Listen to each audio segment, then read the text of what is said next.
pendekatan penelitian. Pengertian paradigma, yaitu menurut Harmon, paradigma adalah cara mendasar untuk mempersepsi, berpikir, menilai, dan melakukan yang berkaitan dengan sesuatu secara khusus tentang realitas. Bogdan dan Bicklin menyatakan bahwa paradigma adalah kumpulan longgar dari sejumlah asumsi, konsep, atau proposisi yang berhubungan secara logis yang menyarankan secara berpikir dan penelitian. Pendekatan kualitatif. Penelitian kualitatif lahir dan berkembang sebagai konsekuensi metodologis dari paradigma interpretivisme, suatu paradigma yang lebih idealistis dan humanistik dalam memandang hakikat manusia. Karakteristik pendekatan kualitatif. Pertama, berpegang pada pandangan bahwa realitas sosial itu bersifat maknawi, yaitu tak terlepas dari sudut pandang, frame, definisi, dan atau makna yang terdapat pada diri manusia yang memandangnya. Kedua, mengacu pada pemikiran teoritis yang menempatkan manusia sebagai aktor, setidak-tidaknya sebagai agen atau bukan sekedar role player. Ketiga, tertuju untuk memahami makna yang tersembunyi di balik suatu tindakan, perilaku, atau hasil yang dijadikan fokus penelitian. Pendekatan kuantitatif. Pendekatan kuantitatif ialah pendekatan yang dalam usulan penelitian. Pendekatan mix, metode campuran atau mix method yang memadukan pendekatan kuantitatif dan kualitatif dalam suatu proses penelitian mulai banyak digunakan oleh para penelitian pendidikan.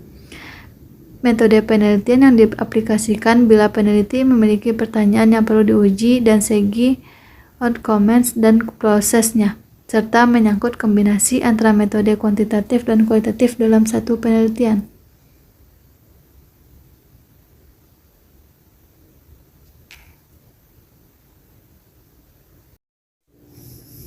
Materi selanjutnya. Pola berpikir ilmiah dan non-ilmiah. Berpikir ilmiah. Pertama, berpikir ilmiah adalah proses suatu aktivitas manusia untuk menemukan atau mendapatkan ilmu yang bercirikan dengan adanya kualitas analisis dan sintesis. Hal-hal yang perlu diperhatikan dari sarana berpikir ilmiah adalah yang pertama, sarana berpikir ilmiah bukanlah ilmu, melainkan kumpulan pengetahuan yang didapatkan berdasarkan metode ilmiah. Yang kedua, tujuan mempelajari metode ilmiah adalah untuk memungkinkan kita melakukan penelaahan ilmiah secara baik. Golongan bahasa dan tujuan berpikir ilmiah dan sarana berpikir ilmiah. Penggolongan bahasa berpikir ilmiah. Pertama, penggolongan bahasa yaitu bahasa sehari-hari yang digunakan untuk menyatakan sesuatu yang tumbuh atas pengaruh alam sekelilingnya. 2. Bahasa buatan adalah bahasa yang disusun sedemikian rupa berdasarkan pertimbangan-pertimbangan akar pikiran untuk maksud tertentu. Tujuan berpikir ilmiah yaitu bertujuan peroleh pengetahuan yang benar atau pengetahuan ilmiah. Sarana berpikir ilmiah. Ada 3 sarana berpikir ilmiah, yaitu bahasa, matematika, dan statistik. Bahasa dalam konteks ini memungkinkan manusia berpikir secara abstrak, sintesis, sistematis, teratur, dan terus-menerus dan menguasai pengetahuan. Dengan bahasa, manusia berbeda dari binatang, bisa memikirkan dan membicarakan objek-objek yang tidak berada di depan matanya. Ciri-ciri berpikir ilmiah, yaitu bahasa ilmiah memiliki ciri-ciri tersendiri, yaitu inovatif, reproduktif, dan intersubjektif, dan aniseptik. Berpikir non-ilmiah adalah intuisi dan wahyu, mendasarkan kebenaran suatu pengetahuan pada keyakinan semata. Berpikir ilmiah tidak terpandu kepada bahasa pendidikan seperti berpikir Berpikir non-ilmiah tidak terpandu kepada bahasa pendidikan seperti berpikir ilmiah. Hakikat, tujuan, dan fungsi penelitian pendidikan. Pengertian penelitian pendidikan. Penelitian pendidikan adalah cara yang digunakan untuk mendapatkan informasi yang berguna dan dapat dipertanggungjawabkan dalam upaya memahami proses kependidikan dan lingkungan pendidikan melalui pendekatan ilmiah, baik di lingkungan pendidikan formal, pendidikan formal, informal maupun pendidikan non-formal, dengan tujuan tertentu. Hakikat penelitian pendidikan. Pemahaman terhadap tingkah laku peserta didik maupun pendidik semakin diperlukan dari hasil-hasil penelitian dalam bidang pendidikan, baik dari segi ilmu maupun prakteknya. Penelitian pendidikan memberikan perhatiannya pada pengembangan dan pengujian teori tentang bagaimana peserta didik, pelajar, dan mahasiswa berperilaku dalam setting pendidikan. Tujuan penelitian pendidikan. Tujuan penelitian pendidikan ini pada dasarnya ialah menemukan prinsip-prinsip umum atau penafsiran tingkah laku yang dapat dipakai untuk menerangkan, meramalkan, dan mengendalikan kejadian-kejadian dalam lingkungan pendidikan, baik pendidikan formal, non-formal, maupun informal. Tujuan khusus penelitian pendidikan: 1. Memperoleh informasi baru, 2. Mengembangkan dan menjelaskan, dan 3. Menerangkan, memprediksi, dan mengontrol suatu bahan. Fungsi penelitian pendidikan berdasarkan jenis penelitian. Pertama, penelitian dasar atau murni, diarahkan pada pengujian teori dengan hanya sedikit atau bahkan tanpa menghubungkan hasilnya untuk kepentingan praktik. Yang kedua, penelitian terapan. Penelitian ini menguji manfaat dan teori-teori ilmiah, mengetahui hubungan empiris dan analisis dalam bidang-bidang tertentu. Ketiga, penelitian evaluatif. Penelitian evaluatif dapat menambah pengetahuan tentang kegiatan tertentu dan dapat mendorong penelitian atau pengembangan lebih lanjut.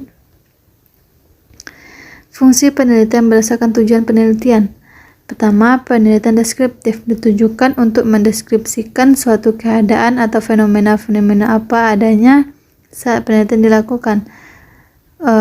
Contohnya, bisa mendeskripsikan suatu keadaan saja, tetapi juga bisa mendeskripsikan keadaan dalam tahap-tahapan perkembangannya. Kedua, penelitian prediktif ditujukan untuk memprediksi atau memperkirakan apa yang akan terjadi atau berlangsung pada saat yang akan datang berdasarkan hasil analisis keadaan saat ini. Ketiga, penelitian improvatif ditujukan untuk memperbaiki, meningkatkan, atau menyempurnakan suatu keadaan, kegiatan, atau pelaksanaan suatu program. Contohnya, banyak kegiatan atau program dalam pelaksanaan pendidikan seperti pelaksanaan kurikulum, pembelajaran, evaluasi berbagai mata pelajaran, program laboratorium, praktik, keterampilan, dan bimbingan siswa. Tahapan berbagai jenis penelitian proposal. Tahapan penelitian eksperimen meliputi tahapan sebagai berikut. 1. Adanya permasalahan yang signifikansi untuk diteliti. Kedua, pemilihan subjek yang cukup untuk dibagi dalam kelompok eksperimen dan kelompok kontrol. Ketiga, pembuatan atau pengembangan instrumen. Keempat, pemilihan desain penelitian. Kelima, eksekusi prosedur. Keenam, melakukan analisis data. Ketujuh, memformulasikan simpulan. Tahapan penelitian R&D meliputi tahapan sebagai berikut. Pemeriksaan pendahuluan, penyelesaian teoritis, uji empiris, proses dan hasil dokumentasi. Tahap penelitian korelasi, yang pertama penentuan masalah, yang kedua peninjauan masalah dan studi kepustakaan, ketiga rancangan penelitian dan metodologi penelitian, keempat pengumpulan data, kelima analisis data, dan keenam simpulan. Tahapan penelitian deskriptif. Yang satu, mengidentifikasi adanya permasalahan yang signifikan untuk dipecahkan melalui metode deskriptif. Kedua, membatasi dan merumuskan permasalahan secara jelas. Ketiga, menentukan tujuan dan manfaat penelitian. Keempat, melakukan studi pustaka yang berkaitan dengan permasalahan. Kelima, menentukan kerangka berpikir dan pertanyaan meliputi pertanyaan penelitian atau hipotesis penelitian. Keenam, mendesain metode penelitian yang hendak digunakan, termasuk menentukan populasi, sampel, teknik sampling, instrumen pengumpulan data, dan menganalisis data. Ketujuh, mengumpulkan, mengorganisasikan, dan menganalisis data dengan menggunakan teknik statistik yang relevan. Kedelapan, membuat laporan penelitian. Tahapan penelitian PTK yang pertama planning, kedua action, ketiga reflection. Selanjutnya tahapan penelitian SMIC. Pertama timing atau waktu, kedua bobot, ketiga mixing atau campuran, dan keempat teorisasi. Tahapan penelitian kepustakaan. Tahap pertama, meminjam bahan pustaka yang lebih dari jumlah yang boleh dipinjam oleh orang yang datang ke pustaka. Selanjutnya, dikenakan denda untuk orang yang meminjam melewati batas. Selanjutnya, datang ke perpustakaan ketika perpustakaan sudah tutup. Tahap 2, sistem pelayanan terbuka, sistem pelayanan tertutup. Tahap 3, mengetahui bentuk dan jenis bahan pustaka. Tahap 4, katalog berisi untuk memudahkan orang yang meminjam buku untuk melihat judul buku yang ingin dipinjam. Bentuk-bentuk katalog buku, katalog berkas. Tahap 5, menggunakan kartu pustaka, menggunakan kartu judul, dan menggunakan kartu pengarang atau penulis. Tahap 6, kartu kutipan, kartu biografi. Kumpulan komponen laporan proposal atau skripsi.